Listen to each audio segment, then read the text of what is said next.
નમસ્કાર, સ્વાગત છે તમારું ફરી એકવાર રુદ્રાજ વ્યાકરણ ચેનલમાં।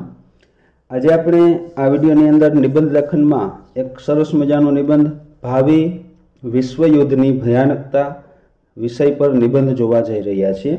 નિબંધની શરૂઆત કરીએ તે પહેલાં આપ ચેનલ ઉપર નવા હોય, ચેનલને હજી સુધી સબસ્ક્રાઇબ ન કરી હોય તો જરૂરથી ચેનલને સબસ્ક્રાઇબ કરો, બાજુમાં રહેલ બેલ આઇકન પ્રેસ કરો કે જેથી કરી આવનારા દરેક નવા વિડીયોનું નોટિફિકેશન આપને મળતું રહે। વિડીયોને લાઈક કરો, કમેન્ટ કરો અને તમારા મિત્ર પરિવારને શેર કરવાનું ભૂલશો નહીં। તો જોઈએ નિબંધ લેખન ભાવિ વિશ્વયુદ્ધની ભયાનકતા। માનવ ઇતિહાસ યુદ્ધો અને યુદ્ધોથી ભરેલો છે, કેટલાક મોટા અને કેટલાક નાના, પરંતુ જો વિશ્વયુદ્ધ 3 થવાનું હોય તો તે માનવતાની સૌથી મોટી લડાઈ હોઈ શકે છે।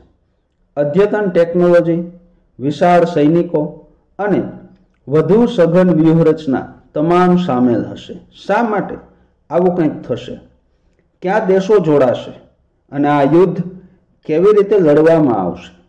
લોકો દાયકાઓથી સંભવિત વિશ્વયુદ્ધ 3 વિશે વાત કરે છે।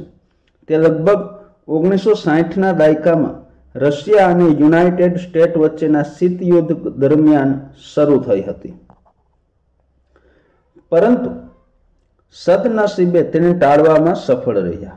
પરંતુ ચાલો કહીએ કે આગલી વખતે તેને ટાળવા માટે આપણે એટલા નસીબદાર નથી। વિશ્વયુદ્ધ 3 ક્યારે થઈ શકે? સારું કહેવું અઘરું છે। અગ્રણી રાજકીય વ્યક્તિઓ માર્યા જવાથી, ગુપ્ત માહિતીની ધમકીઓ અથવા તો મૂલ્યવાન સંસાધનોની લડાઈના કારણે વિશ્વયુદ્ધ શરૂ થઈ શકે છે। તેના વિશે આ રીતે વાત કરવાથી યુદ્ધ થવાની સંભાવનાઓ સંભળાય છે, પરંતુ શક્યતાઓ ખરેખર વિચારીએ છીએ તેના કરતાં ઘણી ઓછી છે। 1945થી વિશ્વએ ઘણી જુદી જુદી લડાઈઓ જોઈ છે। વિયેતનામ, અફઘાનિસ્તાન અને ડઝનેક વિવિધ ગૃહયુદ્ધો। આપણે ધ્યાનમાં રાખવું જોઈએ કે વિશ્વયુદ્ધ થાય તે માટે તેમાં સમગ્ર વિશ્વને સામેલ કરવાની જરૂર છે, અને વિશ્વની રચના 1945થી વધુ બદલાઈ ગઈ છે। દેશો પહેલા જેટલા નજીકથી સાથી નથી, સૈનિકો તેમના કરતાં પણ વધુ કુશળ અને મજબૂત છે। સંભવતઃ લાખો લોકો મૃત્યુ પામશે અને પૃથ્વીને પુનઃ પ્રાપ્ત થવામાં સદીઓ નહીં તો દાયકાઓ લાગશે। ખાસ કરીને કેટલાક શસ્ત્રો અને સાધનો સાથે જે દેશો આજના યુગમાં ઉપયોગ કરી રહ્યા છે, જમીન પરના સૈનિકોમાં એક્સોસ્કેલેટન હોઈ શકે છે। આ સૈનિકના શરીરની આસપાસ ધાતુની ફ્રેમ છે જે તેમની શક્તિમાં વધારો કરે છે। જો કે આ કદાચ તેમને રોબોકોપમાં ફેરવેશે નહીં, તે સૈનિકો માટે લાંબા અંતર પર ભારે સાધનો વહન કરવાનું સરળ બનાવશે। શસ્ત્રો કે જે ખૂણાઓની આસપાસ વળાંક આપી શકે છે તે પણ શક્યતા હોઈ શકે છે, અને સમુદ્ર અથવા આકાશમાં લડાયેલ યુદ્ધ જોવાને બદલે તે ખરેખર અવકાશમાં લડી શકાય છે। સૈન્ય શસ્ત્રોવાળા ઉપગ્રહો પર લડી શકે છે જે તેમની નીચેની વસ્તુઓને અસર કરી શકે છે। જોકે આમાંની ઘણી બધી સામગ્રી સાઈફાઈ મૂવીમાંથી કંઈક જેવી લાગે છે। આપણે ધ્યાનમાં રાખવું જોઈએ કે આ શસ્ત્રો ડરામણા છે અને આશા છે કે કોઈએ ક્યારેય તેનો ઉપયોગ કરવાની જરૂર પડશે નહીં। છેવટે આવી વસ્તુઓ લોકોને મારવા માટે છે, પરંતુ જમીન પર ઘણા સૈનિકો ન હોઈ શકે। ભવિષ્યનું યુદ્ધ કમ્પ્યુટર પર લડવામાં આવી શકે છે। ડ્રોન, આર્ટિફિશિયલ ઇન્ટેલિજન્સ અને રોબોટ્સ યુદ્ધના મેદાનમાં એકમાત્ર વસ્તુ હોઈ શકે છે, પરંતુ એવી તક પણ છે કે ભવિષ્યમાં યુદ્ધના કૃત્યોમાં કોઈ હિંસા સામેલ ન હોય। અન્ય દેશોના કમ્પ્યુટર્સમાં હેકિંગ તેમજ પાવર ગ્રીડ શટડાઉન બધી શક્યતાઓ છે, પરંતુ આ યુદ્ધ શું હશે? કોઈ પણ રીતે ઠીક છે, કેટલાક લોકો આગાહી કરે છે કે તે સંસાધનો ખાસ કરીને પાણી સાથે સંબંધિત હોઈ શકે છે। તાજું પાણી આટલું દુર્લભ છતાં મૂલ્યવાન સંસાધન હોવાથી રાષ્ટ્રો તેના પર લડવાનું શરૂ કરી શકે છે, કારણ કે તે સતત ઘટતું જાય છે, પરંતુ આશા છે કે આ યુદ્ધ કાયમ માટે ચાલશે નહીં. તો તે કેવી રીતે સમાપ્ત થઈ શકે? ઠીક છે, એક કારણ અને મુખ્ય કારણ શા માટે વિશ્વયુદ્ધ હજી સુધી થયું નથી તે આ વસ્તુઓ સાથે સંકળાયેલું છે.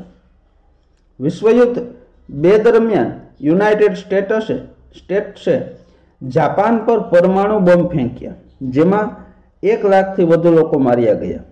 સામેલ શહેરોનો પુનઃપ્રાપ્ત કરવામાં દાયકાઓ લાગ્યા.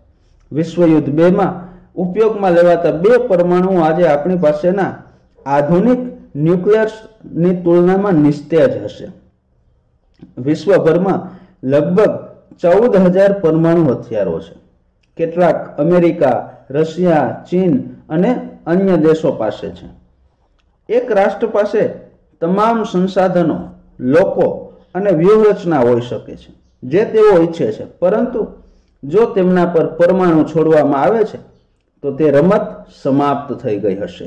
અને જો એક દેશ પરમાણુ છોડે છે તો બીજા દેશને આવું કરતા શું અટકાવવાનું છે, અને પછી બીજું અને ટૂંકમાં સમયમાં વિશ્વનો નાશ થશે. તો આ યુદ્ધ કોણ જીતશે? ચોક્કસ કોઈ નહીં. પૂર્ણ વિશ્વયુદ્ધ 3 સમગ્ર વિશ્વ પર વ્યાપક અસર કરશે. તે કહેવું સલામત છે કે વિશ્વ ક્યારેય સમાન રહેશે નહીં, પરંતુ આના પર ઊંઘ ન ગુમાવવાનો પ્રયાસ કરો. છેવટે આના જેવું ત્રીજું વિશ્વયુદ્ધ જેમાં ડઝનેક દેશો સામેલ હશે. આવતીકાલે શરૂ થવાની અવિશ્વસનીય શક્યતા નથી. જો 2 દેશો લડાઈમાં ઉતરે છે તો એવી શક્યતા વધુ છે કે જે દેશો સીધી રીતે સામેલ નથી તેઓ તે જ રીતે રહેશે અને અન્ય રાષ્ટ્રોને પોતાને માટે લડવા દો. પરંતુ યુદ્ધો ભયંકર છે, ચાલો તેમને ટાળવાનો પ્રયાસ કરીએ.